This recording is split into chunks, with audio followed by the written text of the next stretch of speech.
اهل وطن را مایه دردی سرند. جمله همچو خار گل باشند و خار بیسترند.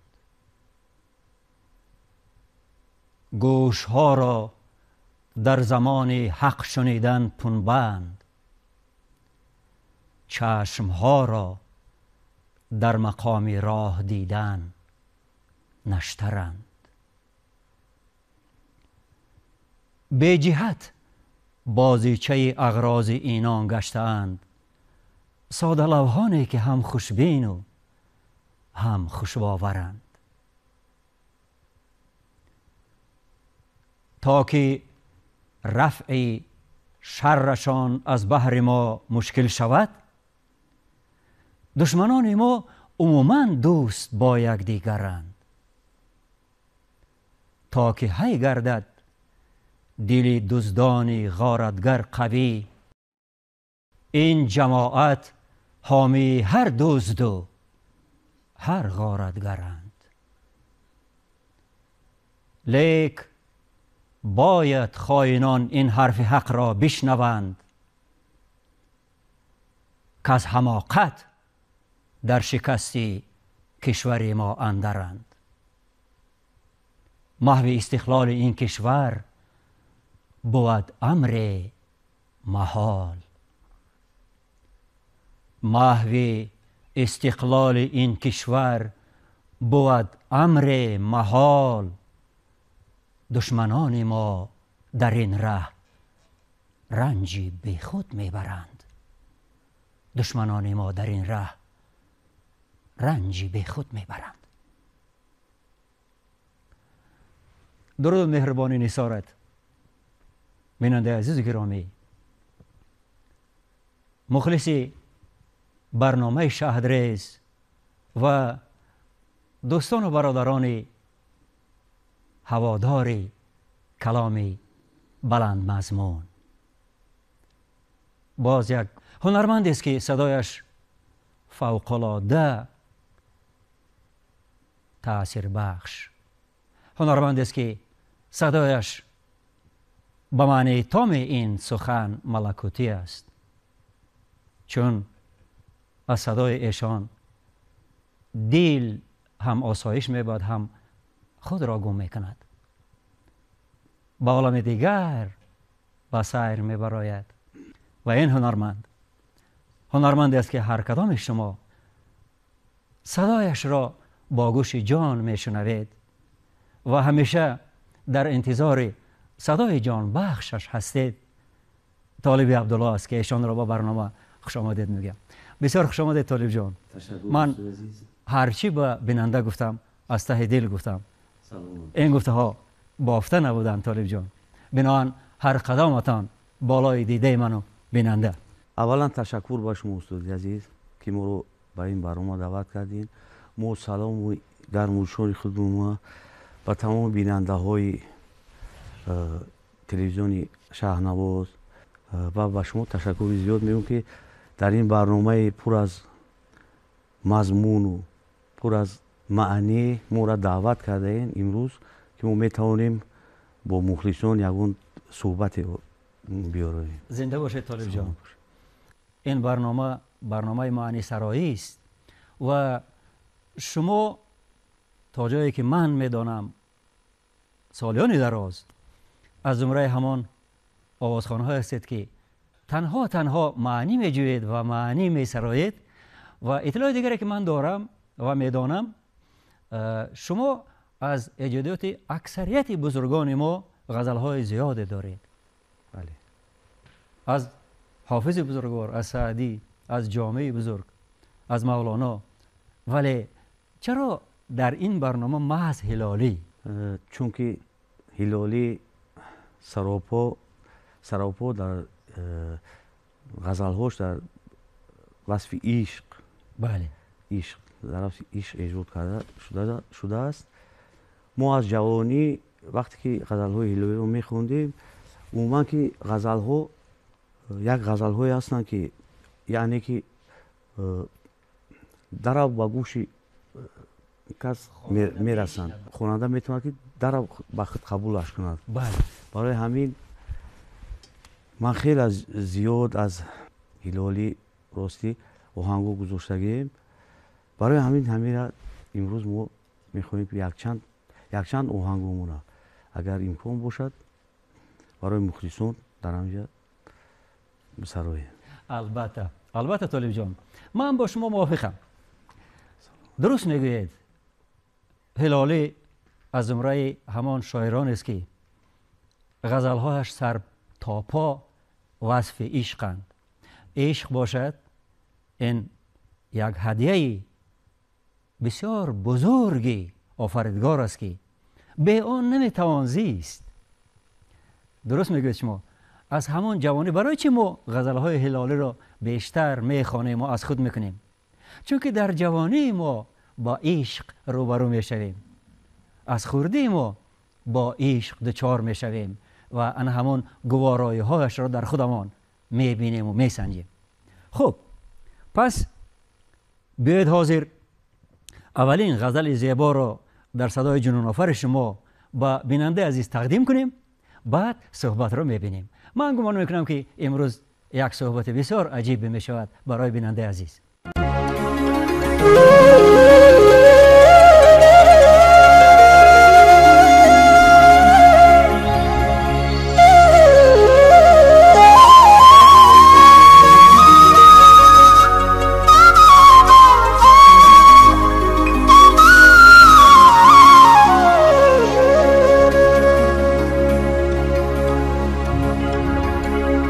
یا ربا یا ربا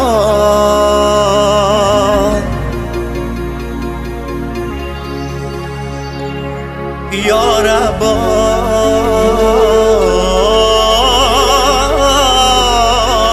یا ربا یا ربا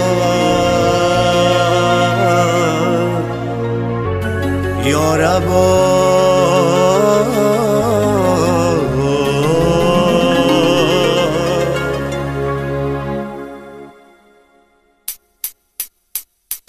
یا رب غمی بیرمی جانم با کی گویم جان از غمی او سوخت غمی جان با کی گویم جان از غمی او سوخت غمی جان با کی گویم گویند طبیبان کی بیگو دردی خودم ما گویند طبیبان کی بیگو دردی خودم ما دردی خودم ما دردی کی گذشت است زی درمان با کی گویم یا رب غمی بیرحمی جانان با کی گویم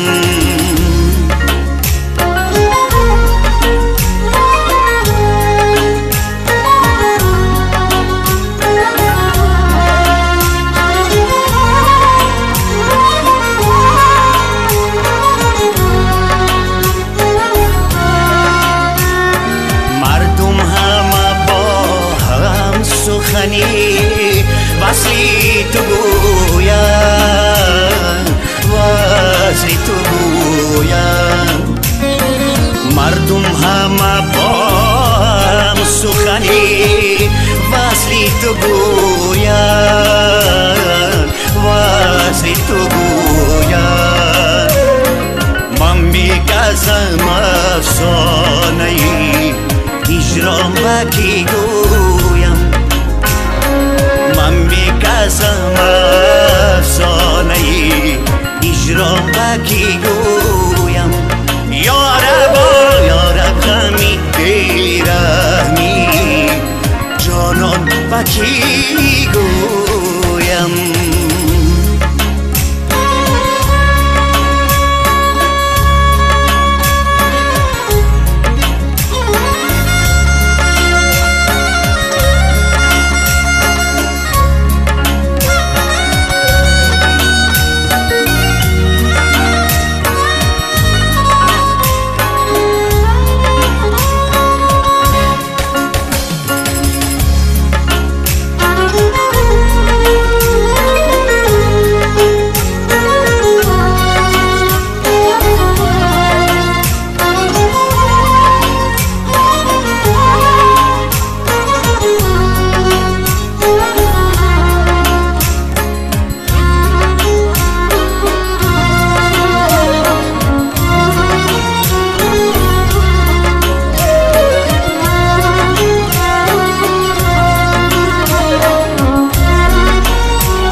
کی گویم جان از غمی او سوخت غمی جان به کی گویم گویند طبیبان کی بیگو دردی خودم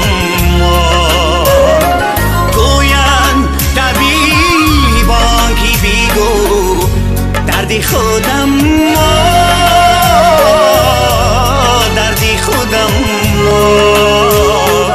دردی کی گذشته است سی درمان با کی گویم یارب غمی بیرحمی جانم با کی گویم جان از غمی او سوخت غمی جان با کی گویم جان از غمی او سوخت غمی جان با کی گویم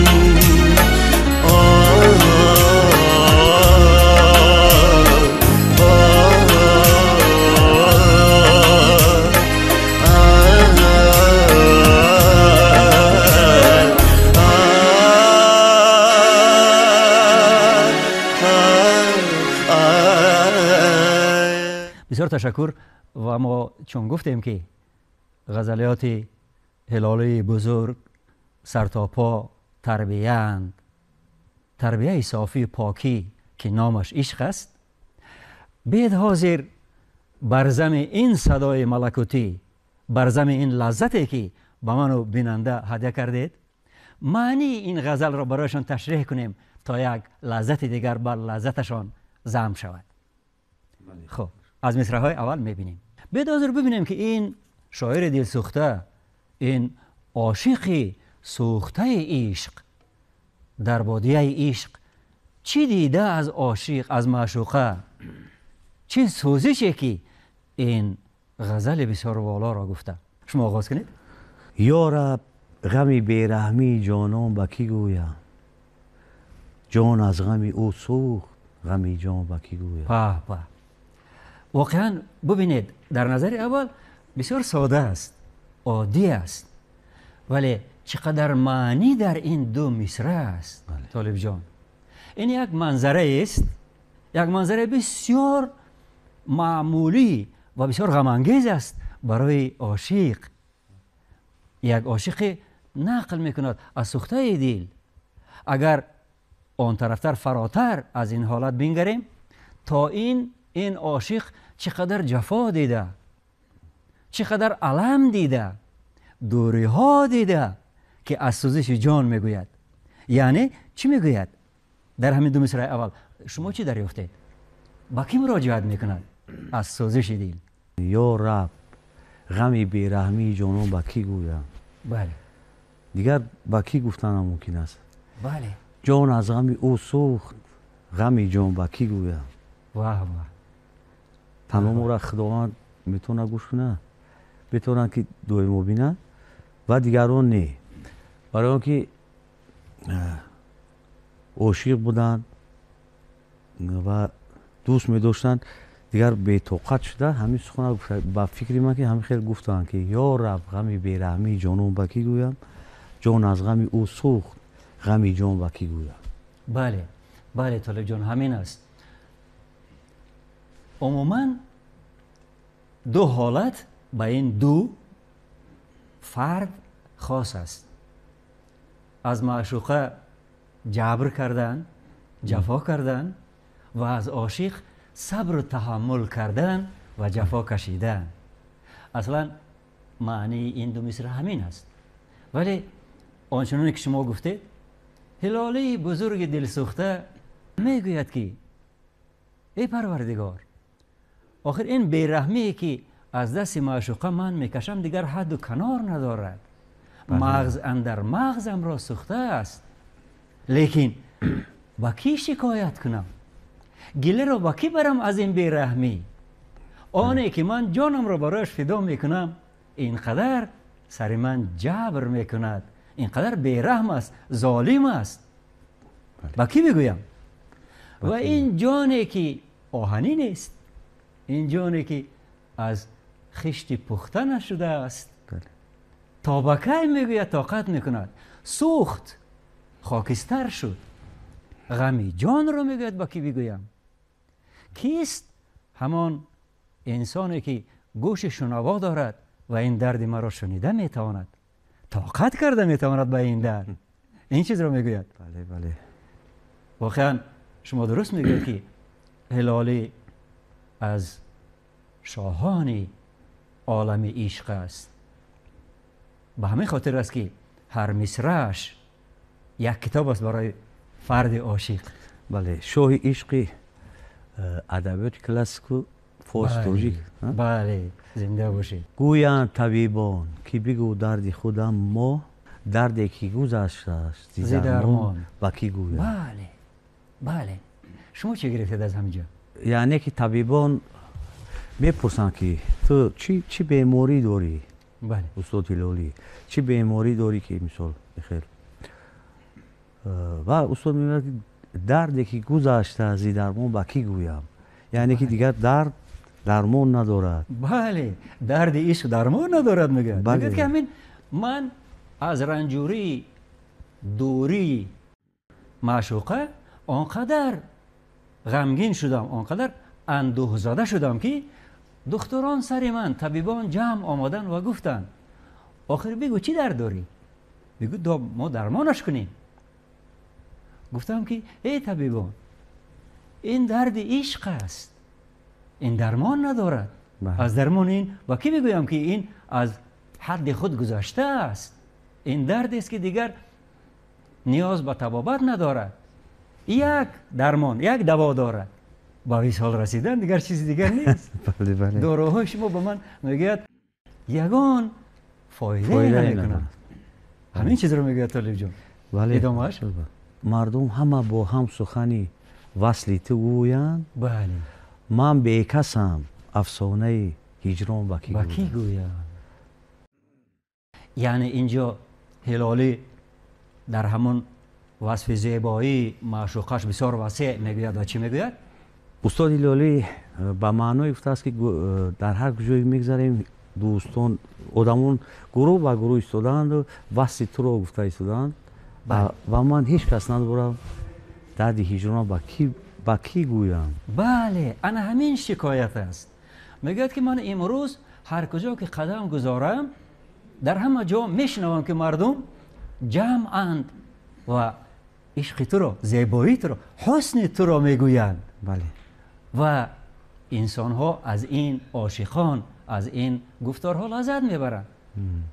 ولی من که کسی ندارم، من که بی کسم، میگوید افسانه هجران تو، هجران دوری است. بله. فراق تو رو، دوری تو رو با کی بگویم؟ با کی گویم؟ با کی میتوانم این چیز رو بگویم؟ میگه آخر بسیار غم انگیز است، نه؟ بسیار غم انگیز است وقتی که عاشق نمیتواند به وصال برسد، معشوقه استغنای زیاد میکند. بله. انا همین هلالی نیز در همین حالت گرفتار شده است که اینقدر غزل عالی گفته است. و بعد دوری طرب افسوس که بگذشت هلالی. بله. دوری طرب افسوس که بگذشت هلالی. دوری دیگر آمد غم هجران با کی گویم؟ غم دوران با کی غم دوران با کی گویم؟ دوری دیگر آمد غم دوران با کی گویم؟ بله. اینجا طالب جان هلالی در نظر دارد یک دو چیز را. اولا همین دور جوانی و عشق زیبا و بله لطافت و نفاست معشوقه را و هم خودش را طبیعی بله. که جوان بوده است، عاشق شده است. و همین دور که گذشت، این دور که گذشت دیگر زمان غم فرا می رسد. یعنی عشق و عاشقی که گذشت، این گوارای ها دیگر اثر می گذارند. این یک معنی است. معنی دیگر آنچنانی که ما و شما میدانیم، هلالی در زمان شیبانی ها در دوران عبیدالله خان زندگی کرده است و بسیار زمان وزنین بود. سر مردم زیاد ظلم میشد، مردم را بسیار طلب و تاراج میکردند. این چیز را نیز در نظر دارد. یعنی تا آن که به هرات آمده بود و در مکتب ادبی مولانا جامی و علیشیر نوایی روزگار خوشی داشت. همین چیز را در نظر داشتنش هم ممکن است. بله. و میگوید اکنون که این مردم غارتگر آمدند، دوران پیشین گذشت. دور شادی و نشاط و طرب گذشت. اکنون انا این غمی نو آمده را به کی بگویم؟ این چیز را نیز میتواند در نظر داشته باشد. ولی با گمان اغلب معنی اول نزدیکتر است. یعنی دور عشق و عاشقی، دور زیبایی معشوقه دیگر گذشت. بله. این غمی که نو آمده از غمی پیری را، غمی تنهایی را، غمی جدایی را میگوید با کی بگویی؟ این غم ها را نمیتوان میگوید دوا کرد.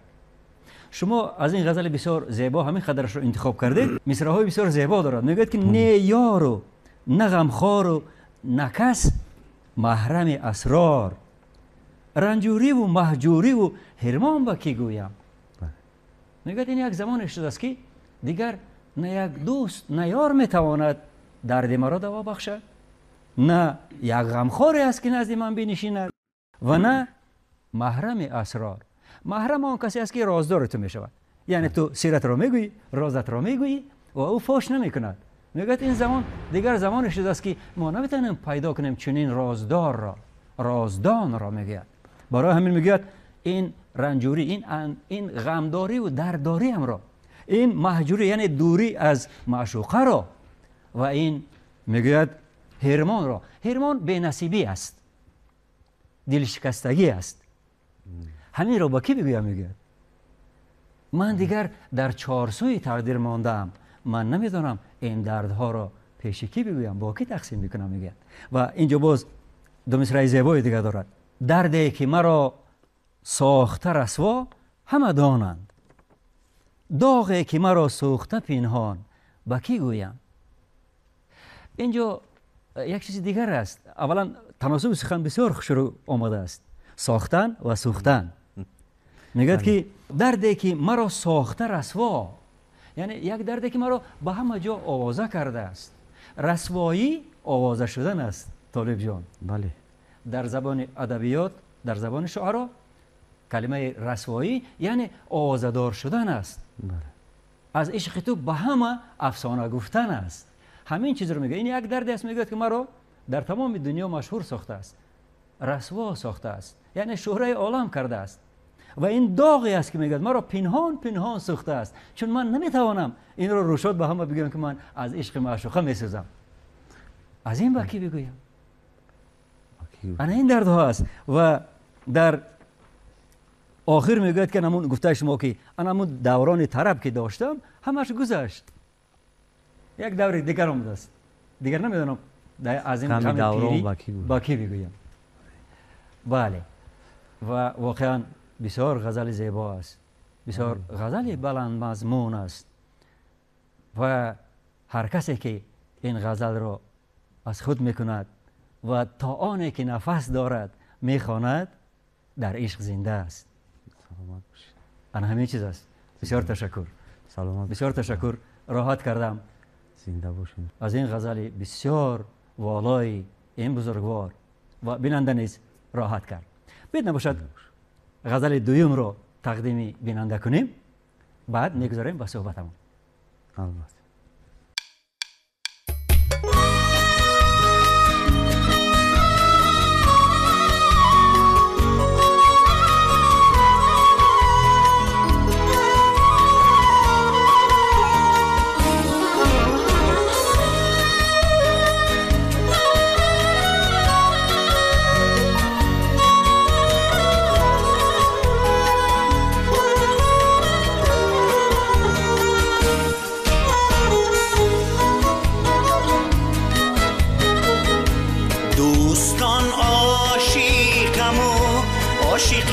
زارم چی کنم، چاره صبر است ولی صبر ندارم چی کنم.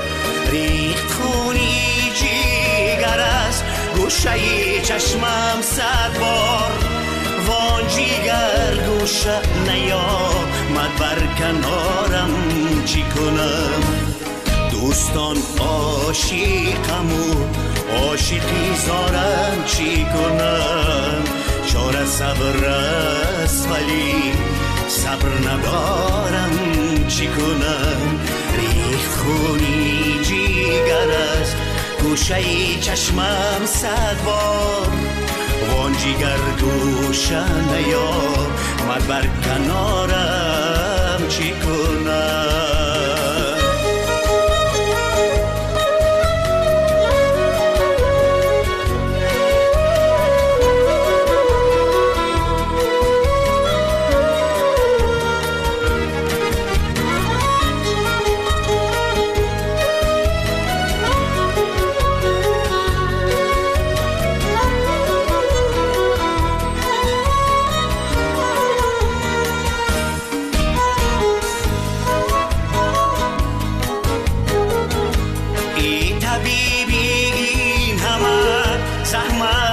شورش مبر زار میمیرم اگر جان سپارم چی کنم دردمندان همه از صبر قرار گیرد چون من از دردی تو بی صبر و قرارم چی کنم دوستان عاشقم و عاشقی زارم چی کنم چاره صبر است ولی صبر ندارم چی کنم ریخت خونی جیگر است گوشه چشمم 100 بار وان جیگر گوشه نیا مد بر کنارم چی کنم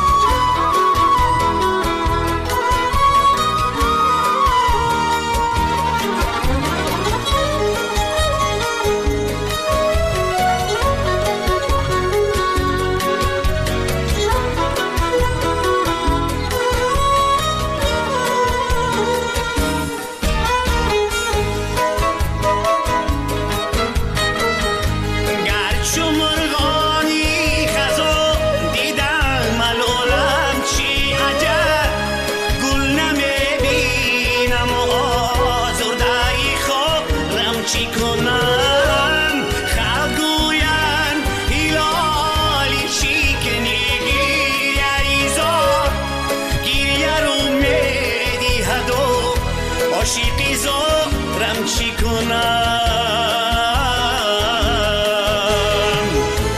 دوستان عاشقم و عاشقی زارم چی کنم چاره صبر است ولی صبر ندارم چی کنم ریخت خونی جیگر است گوشه چشمم 100 بار وان جیگر گوشت نیامد بر کنارم چی کنم وان جیگر گوشت نیامد بر کنارم چی کنم وان جیگر گوشت نیامد بر کنارم چی کنم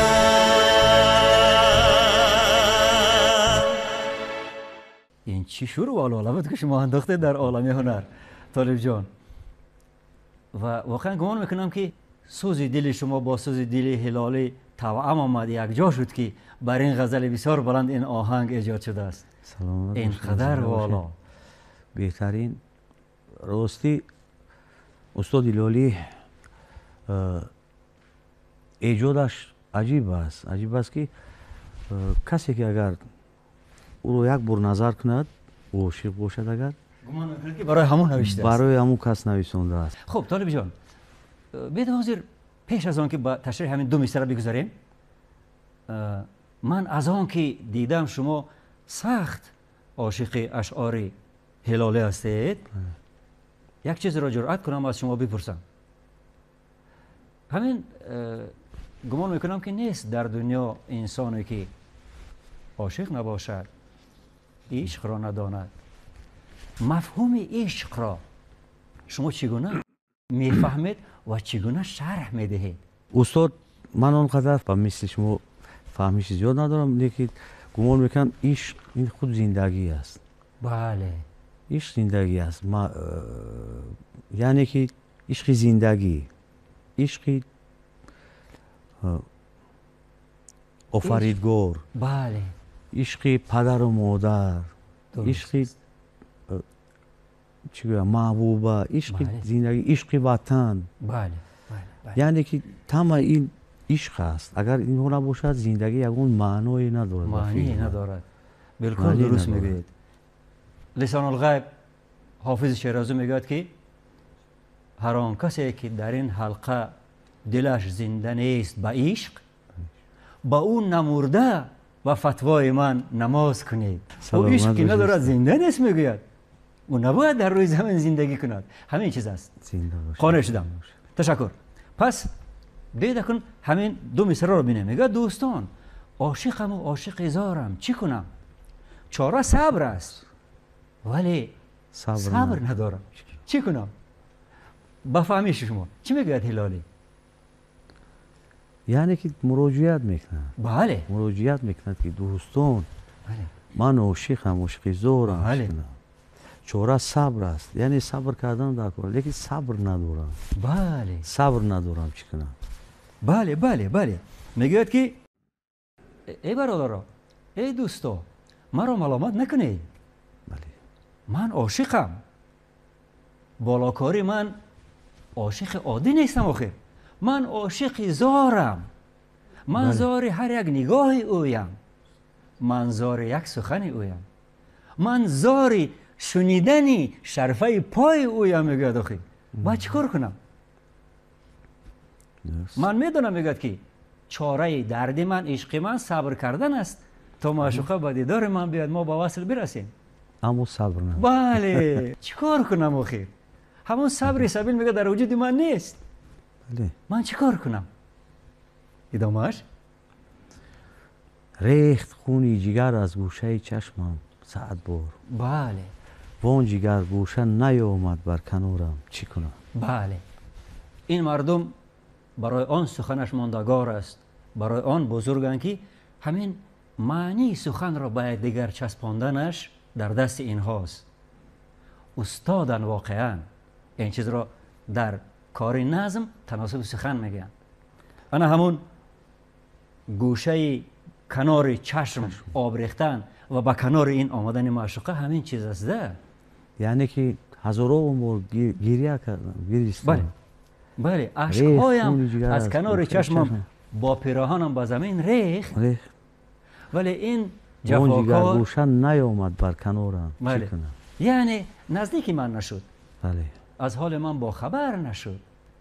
حتی نپرسید که تا چه اندازه من رو دوست می‌دارم. و حتی نفهمید که من نه تنها این جان غریب بلکه دنیا رو برایش پیش پاش میگذارم. همین چیز رو میگوید. یعنی میگوید خون جگری من با اشک چشمم به کنارم ریخت، به زمین رفت، لیکن این جگر گوشه، این آنه که من یک لخت جگرش میدانم، یک پاره جگرم میدانم که اگرم پاره نباشد من نمیتونم زنده باشم. میگه این آمد، چی کنم؟ این چیز رو میگه. خب ادامهش ای طبیبی این همه زحمت مکش و رنج ببر. بله. زار میمیرم اگر جان نسپارم، چی کنم؟ من گمان میکنم که این معنی بسیار روشن است. شما چی فهمیدید؟ چی میگوید با طبیبان؟ یعنی مقصد که ای طبیب اینقدر زحمت و مثلا رنج نکش که من دردی بیدوا دارم. معنی گپ شنید است. بله. ای طبیبی این همه زحمت مکش و رنج مبر، زار میمیرم اگر جان نسپارم. میگوید که صدقه شما طبیبان عزیز رنج بیهوده میکشید، زحمتتان برباد است، بر عبث است. نکنید این کارا، نکنید. آنچنان که شما گفتید این درد من سبیل دوا ندارد. این دواهایی که شما دارید این برای دیگر کس است، این برای بیمارهای دیگر است. اگر من همین رنجی که دارم همین رنج رو نکشم اگر جان ندهم دیگر چاره ندارم. یگانه دوای این جان دادن است میگوید. ببینید زار میمیرم اگر جان نسپارم. چی کنم؟ اگر من جانم به همین معشوقه نسپارم، مرده من مرده زار مردن است، با عذاب مردن است. یعنی دوای من همین جان سپردن است به معشوقه، دیگر چیزی دیگر نیست. بنان میگوید زحمت نکشید. یک بزرگ دیگر میگوید که دارو مده طبیب که سخت است درد عشق. ببینید اونجا هم بزرگوار با طبیبان تاکید میکند، میگوید که دارو مده طبیب که سخت است درد عشق. ما به نمیشویم، تو بدنام میشوی. این داروی میگوید حال ما را به نمیکند، لیکن تو بدنامت بد میشد که رفت تو دوا کرده نتونیست، دارو داد صحت کرده نتونیست. ولی این درد عشق سبیل میگوید آخه این درد سر باشد که داروش موقت من توانم طبابت بگیرم. این درد پای باشد که ملهم بیمالمو صحت شود. نه آخر زحمت بیهوده میکشی. میگوید بسیار زیبا میگوید، بسیار عالی میگوید. و ادامهش خلق گویند هلالی چی کنی گریه زور؟ بله. گریه رو میدهد و عاشق زورم چی کنم؟ بله بله. همین میگوید مردم احوال مرا دیدن که من شب و روز گریه میکنم، از خانه نمیبرایم، از فراق یار میگیریم و میگیریم. گفتن که آخه چی اینقدر زور میگیری؟ مگر از این یگان چیز به تو میرسد؟ میگه گفتم که من چی کار کنم؟ گریه خودش رو میزند. رو میدهد. هر باره که من یاد معشوقه میکنم گریه خودش به اختیار رو میزند. بله. و من دیگر علاج ندارم برای آنکه عاشق زارم. عاشق زار که در فراق ماند به اختیار میگیرید. بله. او بیخبر است، نمیداند که چشمان چگونه اشک میریزند. این چیز رو میگوید. برای میگوید که مرا عیب نکنید. چیکار کنم؟ عاشق زارم. ای برادران، ای دوستان، یک بار خودتان میگوید مثل من عاشق شوید، در احوال من خودتان را احساس کنید، بعد میفهمید دیگر من را ملامت نمیکنید. بعد در آن حالت میگوید که کاردار نشوید، بگذار در همین حالت باشه، چون دوایش همین است. و اینجا چند مصرع عالی دیگر هم دارد. بله بله. چند مصرع عالی دیگر هم دارد. استاد در همین یک چیز گفتنی هستم. خب گفتنی هستم که همین غزل ها رو روسی نمیخوایم که اگه مصرعش هم چیز کنیم بگیم، لیکن وقتی در آهنگ با سرود میخونیم، مقصد که در موسیقی در اینجا با موسیقی با یگون چیز نواختن لازم میشود برای که بسیار درازی بد نشود. همه غزل خوندن نمیتونم. مثلا غزل کوتاه‌تر است ممکن است غزل، لیکن میدونم که سخنهای عالی با دراوج بسیار بسیار بسیار. بیاید من اقلا حداقل دو مصرع دیگرش را تشریح کنیم. میگوید که چند گویی که بیرو دامنم از کف بگذار. وای اگر دامنت از کف بگذارم چی کنم؟ میگه چی اینقدر بسیار میگوی که بیرو خیم مانک دست بردار از عشق من، مرا مان بیرو. میگه دیگه پشت من میگردی، دستت را از دامن من بگیر، یعنی دستت رو بشو، دلت رو بشو. میگه ای وای آخر اگر من دست از دامن تو بشویم، یعنی من دل را از عشق تو بر کنم، دیگر چیکار کنم؟ من دیگر نمیدونم که چی کنم، کجا روم، با کی رو بیارم. در آن حالت من یک مرده تیارم، من یک چوب خشکم در بیابان. برای همین میگوید من نمیتونم دست از عشق تو بردارم. این میگوید فراتر از جرأت من است، از قدرت من است. این اینقدر بزرگی دارد این مردک، اینقدر بزرگی دارد این بزرگوار. و واقعا در روانی غزل این به حد رسیده بود که شاعران هم عصرش حسودی میکردن، حسد میبردن و حتی دشمنی. بسیار قصه های زیبایی است. شما من گمان میکنم که از این چیزا با خبره، نه طالب جون؟ بله بله، من کمی هم با خبر هستم. در قندهار حاکمش میرزا کامران بود، نه؟ میرزا کامران بود. بله. میرزا کامران بسیار آدم شعر دوست، آدمی با معرفت بود که یعنی همین آدمان شاعران و مثلا صنعتکاران هم صورت جمع میکردن دویمو هم صحبت میشدند و گوش میکردن شعر و غزل. بزم ها و محفل ها می آراستند و یک شاعری درباری داشتند که به نام نرگسی بود. بله. در اون زمان هلالی که وقتی که بسیار شهرتمند بود، بله. بسیار خلق دوستش می‌داشت. غزلش نوگی زبان ها بود. غزلش نوگی زبان ها بود. با وقتی که شاه دعوت میکند به یک شب نشینی، هلالی راست رفته از بالا میگذرد، از بالا مینشیند و وقتی اینها میاد نرگسی میبیند و قهرش میاد، غضبش میاد که این کی است که خودش رفته از بالا نشسته است. هلالی جوانتر هم بود نه؟ جوانتر هم بود، یعنی یک جوان، یک که چه بالا شماریده از بالا نشسته است، بسیار حسود میباد و یک کاغذ رو میگیرد و مینویساند که نا کسی گر از کسی بالا نشیند عیب نیست، چون که خاص بالای دریا زیر دریا گوهر است. گوهر است. و روان میکند. بله بله. بعد استاد هلالی در پشت همو ورق گردانده میگردونه مینویسد که هر کی را طبعی بلند است جای او بالاتر است. هر کی را طبعی نباشد جای او زیر در است. زیر در است. بله. بعد روان میکند. بعد این نرگسی بسیار به غضب میاد. بله. آنا در این بین جنجال میشن، بین هم دیگر یک گفتگو میشود که از این حاکم بودرک میشود و میپرسد که چی شده است با شما که این خیلی این چی جنجال است؟ این چی جنجال است؟ این چی گپ است که این خیلی شما چوز دارید؟ و نرگسی در میگوید که این چقدر بالا شما است، بالا نشسته است، کودک است در نزد ما و به طرف ما هرچی با می نویساند چیز میکند.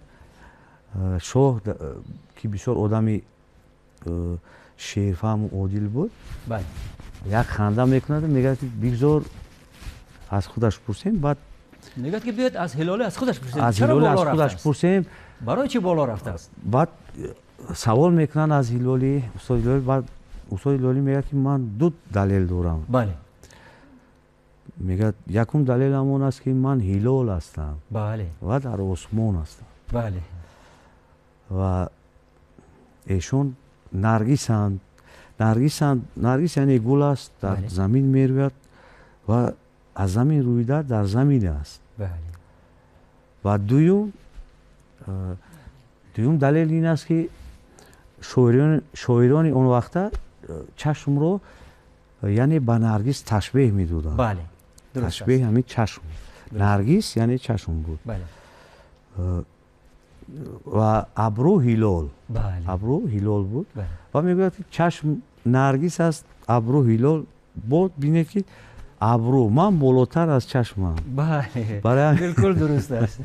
بالکل درست است. من بالاتر همین دو دلیل میگوید من حق دارم که از ایشان بالاتر همین نشسته باشم. روایت ها هستند. میرزا کامران راحت میکند از این جوابی. بله. حاضر جوابی هلالی خنده میکند و نرگسی از رشک سوخته می نشیند. همین چیز است. بله. بسیار درست. بسیار درست طالب جان. این روایت بسیار روایت زیبا است و دلیلی حاضر جوابی، استعداد بلند و طبع و ذوق بسیار بلندی هلالی است. بله.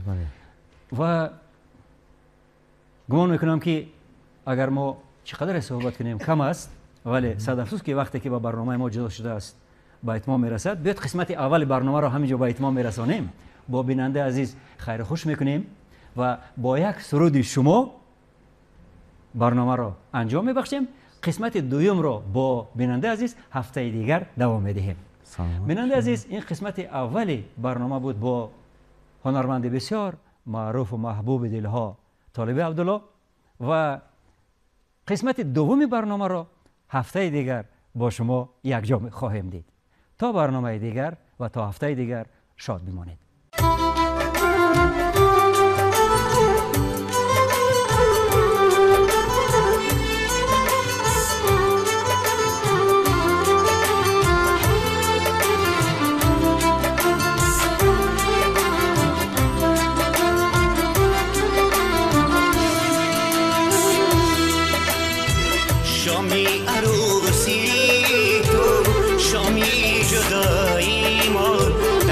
بسمی یار و یاران ناشنایی ما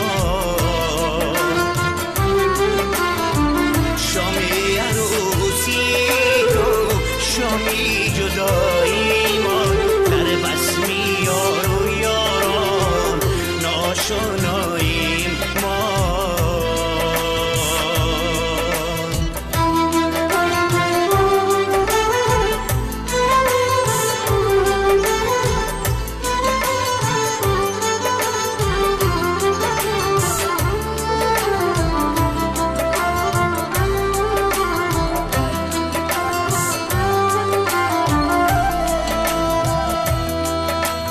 چون موی میده بافد از هم جدا بیگرده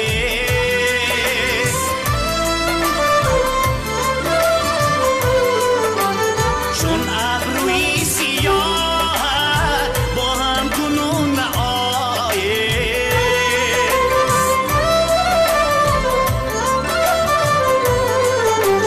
چون ابروی سیاه با هم کنون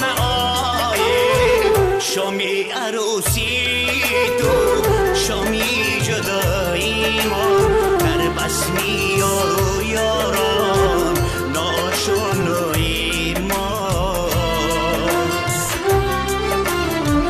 شامی عروسی تو شامی جدایی ما در بسمی یار و یاران ناشنایی ما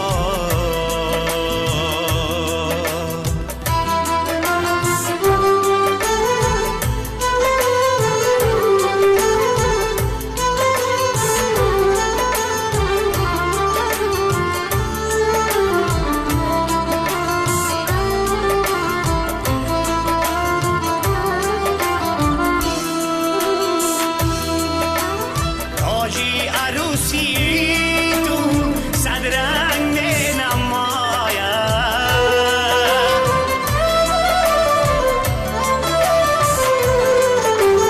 دنیا به چشمی عاشق بستن می نماید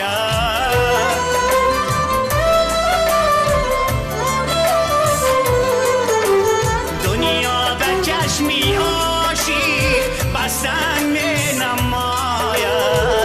شامی عروسی تو شامی جدایی ما در بسمی یار و یاران ناشنایی ما شامی عروسی تو شامی جدایی ما در بسمی یار و یاران ناشنایی ما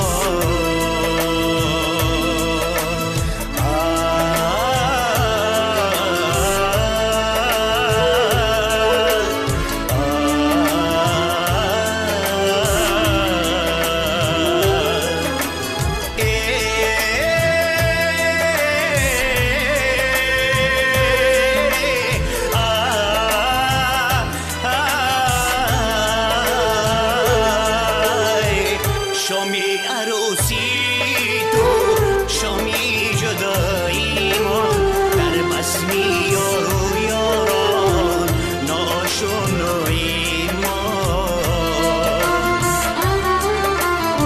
شامی عروسی تو شامی جدایی ما در بسمی یار و یاران ناشنایی ما ناشنایی